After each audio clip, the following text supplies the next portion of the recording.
penyakit menular masih menjadi perhatian karena semakin meningkatnya frekuensi kejadian pada masyarakat. Keadaan ini terjadi di dunia, baik di negara maju maupun negara berkembang. Pentingnya pengetahuan tentang penyakit tidak menular dilatar belakangi dengan kecenderungan semakin meningkatnya prevalensi penyakit tidak menular. Salah satunya diabetes mellitus tipe 2 pada masyarakat termasuk di Indonesia. Diabetes adalah salah satu penyakit paling mematikan di dunia. World Health Organization atau WHO memperkirakan bahwa lebih dari 347 juta orang di dunia mengidap diabetes, termasuk diabetes mellitus tipe 2. Hampir 80% kematian akibat diabetes terjadi di negara berpenghasilan rendah dan menengah.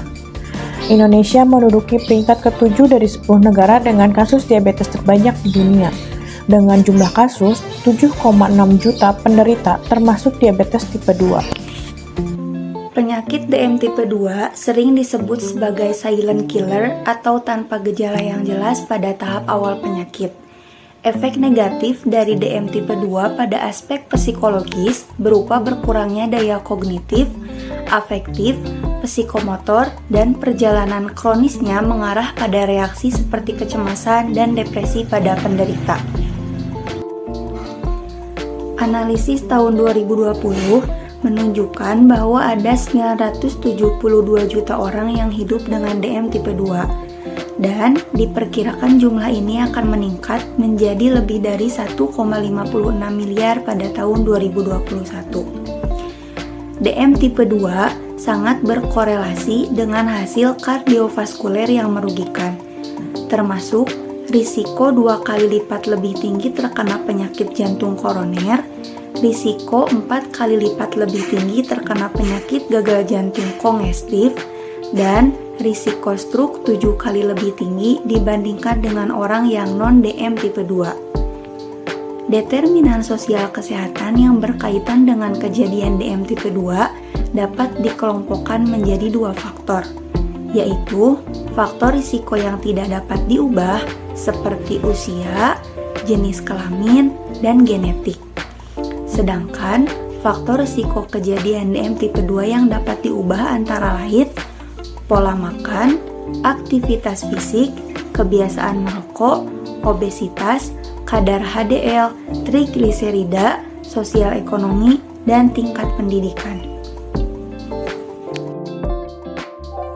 Penyakit diabetes mellitus ini menjadi penyakit tidak menular dengan prevalensi yang tinggi, sehingga penyakit ini dapat menyebabkan kematian baik di dunia maupun di Indonesia.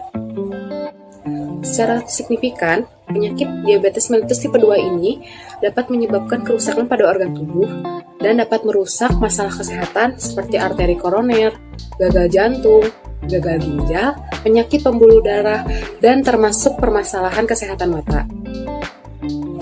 Penyakit diabetes mellitus tipe 2 ini merupakan penyakit multifaktoral dengan komponen genetik dan lingkungan yang memberikan kontribusi terhadap penyakit tersebut. Salah satu determinan kesehatan yang dapat mempengaruhi penyakit diabetes mellitus tipe 2 ini dilihat dari 2 faktor. Yang pertama, faktor resiko yang tidak dapat diubah seperti usia, jenis kelamin, dan genetik. Sedangkan faktor resiko yang kedua yaitu faktor yang dapat diubah seperti pola makan, aktivitas fisik, kebiasaan merokok, obesitas, hipertensi, kadar HDL, trigliserida, sosial ekonomi, dan tingkat pendidikan. Dalam menekan tingginya kasus diabetes mellitus tipe 2, program perilaku promosi kesehatan adalah cara efektif yang signifikan untuk mempertahankan dan meningkatkan perilaku kesehatan dalam pencegahan penyakit diabetes mellitus tipe 2. Program promosi kesehatan ini dapat meliputi kegiatan preventif dan promotif yang meliputi pemantauan diri, evaluasi diri, dan penguatan diri, dengan tujuan untuk memberdayakan masyarakat dalam mewujudkan kemandirian untuk meningkatkan derajat kesehatan masyarakat yang setinggi-tingginya. Terima kasih. Sekian yang kami sampaikan. Mohon maaf bila ada salah kata. Terima kasih atas perhatiannya. Wassalamualaikum warahmatullahi wabarakatuh.